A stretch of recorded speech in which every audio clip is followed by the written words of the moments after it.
ఇంస్పైర్స్, మీ కష్టాల్లో నమ్మకమైన మీ ఆత్మీయ నేస్తం. ఐ డ్రీమ్ చూస్తున్న ప్రేక్షకులందరికీ నమస్కారం. ఈరోజు మనతో పాటు జ్యోతిష పండితులు, ఆధ్యాత్మికవేత్త, శ్రీ విద్యా ఉపాసకులు డాక్టర్ బమిడి సుదర్శన్ శర్మ గారు మనతో పాటు ఉన్నారు. మాట్లాడదాం. నమస్కారం గురుగారు.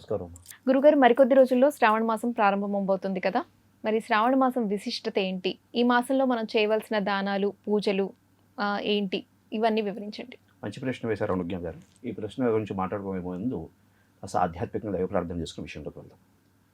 బీజాపూరగదేక్షుకార్ముకరుజ చక్రాబ్జ పాశోత్పల వ్రీహ్యగ్రస్వ రత్నకలశాన్ ప్రోధ్యత్కరాంభోరుహ ధ్యేయో వల్లభయ సపత్మకరయ సృష్టోజ్వల భూషయాత్ విశ్వోత్పత్తి విపత్తి సంస్థితికరో విఘ్నేశ ఇష్టాబ్దః.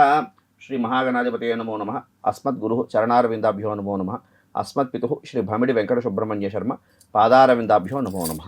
ప్రధానంగా మనకి మాసానాం అన్ని మాసాల్లో కన్నా మనకి ప్రకృతి చాలా విశేషంగా తెలియజేస్తూ ఉంటుంది. ఏమిటి అంటే, మనకి మాసాలు అన్నిట్లో కన్నా పండగలు ప్రారంభమైంది గురు పౌర్ణమితో ప్రారంభమవుతుంది.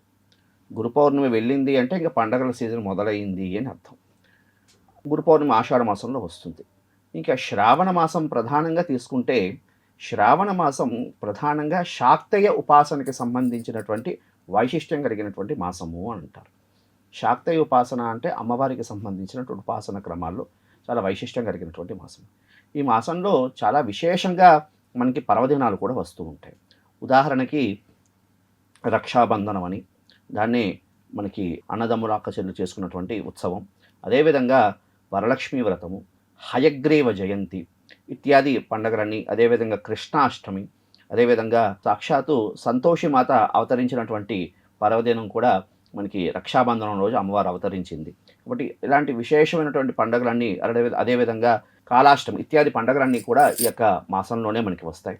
అయితే ప్రధానంగా ఈ శ్రావణ మాసం, ముఖ్యంగా శ్రవణ అంటే ఎందుకు శ్రావణ మాసం అంత ప్రాశస్త్యం కలిగింది అంటే, ప్రధానంగా శ్రవణ నక్షత్రంతో కూడినటువంటి పౌర్ణమిని మనం శ్రావణ మాసంగా, శ్రావణ పూర్ణిమగా జరుపుకుంటూ ఉంటాం. ప్రధానంగా ఇది విష్ణువుకు సంబంధించినటువంటిది. అదేవిధంగా అమ్మవారికి సంబంధించినటువంటి ఆరాధన క్రమాల్లో చాలా విశేషమైనటువంటి ప్రాశస్త్యం కలిగినటువంటి ఈ విషయం. ప్రధానంగా మనకి ఈ యొక్క శ్రావణ మాసంలో ఏమిటి చేసుకోవాలి, ఏ విధంగా మనం ఈ యొక్క ఉత్సవాన్ని చేసుకోవాలయ్యా అంటే, ప్రధానంగా శ్రావణ మాసం ఎవరెవరు ఆర్థికంగా ఇబ్బంది పడుతూ ఉంటారు, అదేవిధంగా విశేషంగా కామ్యసిద్ధి, ఒక కామ్యం చేసుకోవడానికి విశేషంగా ఎవరు కృషి చేస్తూ ఉంటారో వారందరికీ కూడా ఈ యొక్క శ్రావణ మాసం చాలా విశేషంగా మనం దాన్ని సద్వినియోగం చేసుకోవచ్చు అంటారు. ఉదాహరణకి మనం చూడండి, శ్రావణ సోమవారాలు అంటారు. మనకి మంత్రశాస్త్రంలో కూడా చెప్పింది, శ్రావణ సోమవారాలు కార్తీక సోమవారాలతో సమానం అంటారు. ఇక్కడ ఇంకా పక్కన పెడితే నార్త్ సైడ్ వైపు ఈ శ్రావణ సోమవారం చాలా విశేషంగా చేస్తారు, చాలా విశేషంగా ఉత్సవాలు చేస్తూ ఉంటారు. అదే అలాంటి విశేషం కలిగినటువంటి మాసం. ఈ ప్రధానంగా అంటే శివకేశవులకి భేదం లేదు, అదేవిధంగా శాక్తేయ ఉపాసనకి సంబంధించినటువంటి భేదం లేదు. కృష్ణాష్టమి ఇక్కడే వస్తుంది, అదేవిధంగా శ్రావణ సోమవారాలు అనుకోండి, ఇత్యాది పర్వదినాలన్నీ కూడా ఈ శ్రావణ మాసంలోనే వస్తాయి.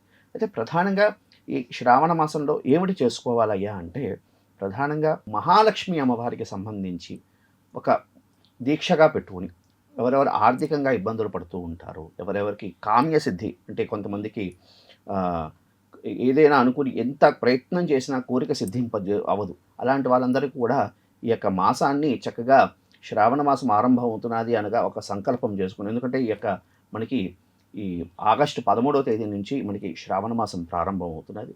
కాబట్టి ఈ శ్రావణ మాసం ముందుగా సంకల్పం చేసుకుని చక్కగా ఈ రోజు నుంచి నేను ఒక మాసం కాలం చాలా చక్కగా శాక్తేయ ఆరాధన సంబంధించినటువంటి విధానం చేస్తాను అంటూ చక్కగా ప్రాతకాలం నిద్ర లేచి కాలకృత్య కార్యక్రమాలు తీర్చుకొని ప్రతినిత్యము కూడా అమ్మవారికి సంబంధించి ఈ మాసం అంతా కూడా చక్కగా గూడాన్నం, దాన్నే బెల్లపరవన్నం అంటారు, ఇది అమ్మవారికి నివేదన చేస్తూ ఆరావళి కుంకుమతో అమ్మవారికి అర్చన చేయడం ద్వారా, మహాలక్ష్మి అమ్మవారికి అర్చన చేసుకోవడం ద్వారా విశేషమైనటువంటి ధనప్రాప్తి కలుగుతుంది. అదేవిధంగా ఈ శ్రావణ మాసంలో ప్రధానంగా ఈ అనారోగ్య సమస్యలు అనుకోండి, అదేవిధంగా గ్రహదోషాలకి సంబంధించి ప్రధానంగా కొంతమంది కాలసర్పదోషాలు అంటూ మనం ప్రస్తుతం వింటున్నాం. కాలసర్పదోషాలు అనుకోండి, అదేవిధంగా శనేశ్వరుడికి సంబంధించినటువంటి దోషాలు అనుకోండి, ఇత్యాది దోషాలన్నీ కూడా ఈ శ్రావణ మాసంలో వచ్చినటువంటి సోమవారాలు ప్రప్రదంగా కాస్త ప్రదోషకాలంలో అర్చన చేసుకుని ఉదయం అంతా ఉపవసించి ప్రదోషకాలంలో చక్కగా శివుడికి అభిషేకం చేసుకుని చిమ్మిలి, అదేవిధంగా ఆమ్లక వృక్షం, ఆమ్లక ఫలము అంటారు, ఉసిరికాయ అంటారు. ఉసిరికాయ చక్కగా శివుడికి నివేదన చేసుకోవడం ద్వారా విశేషంగా ఉత్తమమైనటువంటి ఫలితాలు కలగడానికి అవకాశం ఉంటుంది. అదేవిధంగా చెప్పాను కదా, ఈ 30 రోజులు కూడా మహాలక్ష్మి అమ్మవారికి నిత్యము కూడా గూడాన్నం నివేదన చేస్తూ ఆరావళి కుంకుమతో, అదేవిధంగా గోమతి చక్రాలు, అదేవిధంగా గవ్వలతో అమ్మవారికి అర్చన చేయడం ద్వారా విశేషంగా దారిద్ర్యం పోయి ధనప్రాప్తి కలగడానికి అవకాశం ఉంటుందమ్మా. శ్రావణ మంగళ గౌరీ వ్రతాలు ఇది కూడా చక్కగా సౌభాగ్యాన్ని ఇచ్చినటువంటి విశేషమైనటువంటి మాసంగా మనం పర్వదినంగా చేసుకోవచ్చు. ప్రధానంగా ఈ శ్రావణ మాసం మనకి ధనప్రాప్తి కలగాలన్నా, చక్కగా ఇదవ్వాలంటే ఈ చేయకూడని పనులు ఏమిటి అంటే, చక్కగా ఇల్లుని శుచిశుభ్రంగా ఉంచుకోవాలి.